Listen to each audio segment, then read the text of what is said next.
दोस्तों, दादू पंत का साहित्य किस भाषा में संग्रहित है?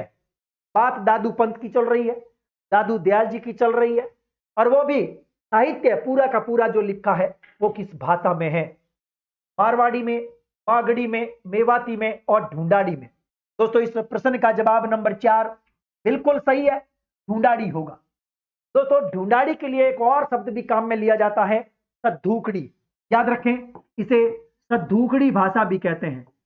सद्धूकड़ी क्या कहते हैं? इसे सद्धूकड़ी भाषा भी कहते हैं।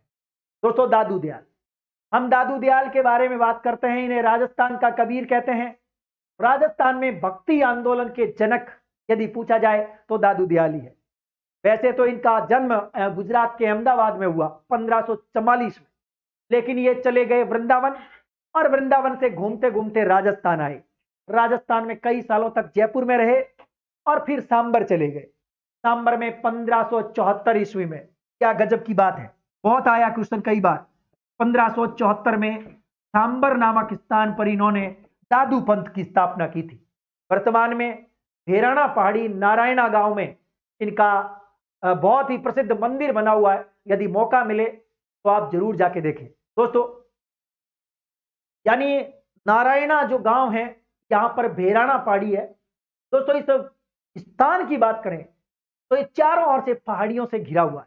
मैं एक बार गया था, चारों ओर से पहाड़ियों से घिरा हुआ है। और एक सबसे बड़ी विशेषता देखो, केवल और केवल जिस जगह पर यह मंदिर है, उसके अगल बगल के सारे पेड़, चाहे पहाड़ी के ऊपर देख लो चाहे नीचे देख लो, हरे भरे हैं। लेकिन थोड़ा सा ही दूर चले जाओ, सारे पेड़ जड़े हुए मिलेंगे। शानदार। दोस्तों, ये है आपका दादू पंथ का बहुत ही शानदार स्थान। अब एक तकड़ी चीज आपको बताऊंगा। हम कल परसों एक बात पढ़ रहे थे, मैंने बोला था कि राजस्थान में रामानंदी संप्रदाय के अनेक, यानी रामानंद जी के चेले, जिसमें रेदास बताया मैंने, संत पीपा बताया मैंने, संत धन्ना बताया। मैंने दादू दयाल को काट दिया था। मैंने बोला था कि दादू दयाल जी रामानंद के शिष्य नहीं है। याद रखें तो किसके शिष्य हैं? वृदानंद जी के शिष्य हैं। यानी इनके गुरु का नाम क्या है? वृदानंद जी है। अच्छी बात है, याद रखें, शानदार क्वेश्चन है। दादू दयाल जी के गुरु का नाम है वृदानंद जी।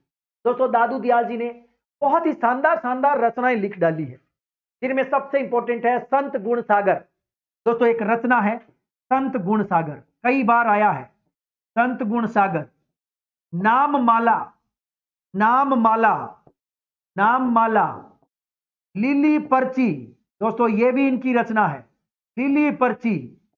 दोस्तों, संत गुण सागर, नाम माला, लीली पर्ची और दादू दयालरा दूहा, दादू दयालरी वाणी और काया बेली, ये भी इन्हीं की रचना है। यहां भी लिख देता हूं काया बेली। दोस्तों, काया बेली, काया बेली, यानी ये चार जो रचनाएं हैं बड़ी गजब की है। संत गुण सागर, नाममाला, लीली पर्ची और काया बेली, ये चारों की चारों रचनाएं दादू दयाल जी की है। और दादू दयाल जी के जो दोहे हैं, उपदेश है, उनका संकलन यदि पूछा जाए तो दादू दयालरी वाणी और दादू दयाल रे दूहा में मिलता है। वाणी में तो मिलते हैं उपदेश, और दोहे मिलते हैं दोहा में, दादू दयालरा दोहा में। दोस्तों, इनके कहते हैं कि इनके लगभग 52 जो शिष्य थे वो प्रमुख शिष्य माने गए हैं, जिनमें हम नाम जानते हैं संत बखना जी, गजब का नाम। संत गरीबदास जी जो इनके पुत्र थे, दादू दयाल जी के गुजरने के बाद, निधन के बाद में गद्दी पर गरीबदास जी बैठे थे। याद रखना, जो इनके पुत्र थे बड़े, संत रजब जी, गरीबदास जी, मागोदास जी, राघोदास जी, जगन्नाथ जी और बालिंद जी, ये इनके सारे के सारे चेले हैं।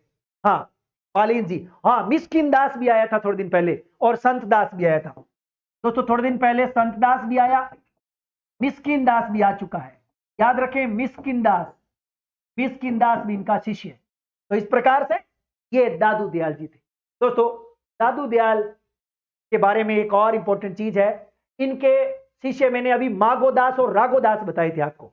मैंने दो शिष्य बताए, एक राघोदास और मागोदास। जिनमें जो राघोदास है, इन्होंने एक गजब की रचना लिख डाली, भक्तमाल।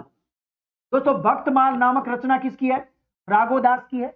और इसमें संत दादू दयाल के 52 शिष्यों का उल्लेख है। अच्छी क्वेश्चन है, याद रखें। ये सारे के सारे सद्दूकड़ी भाषा में है, ढूंढाड़ी भाषा में है। आइए चलते हैं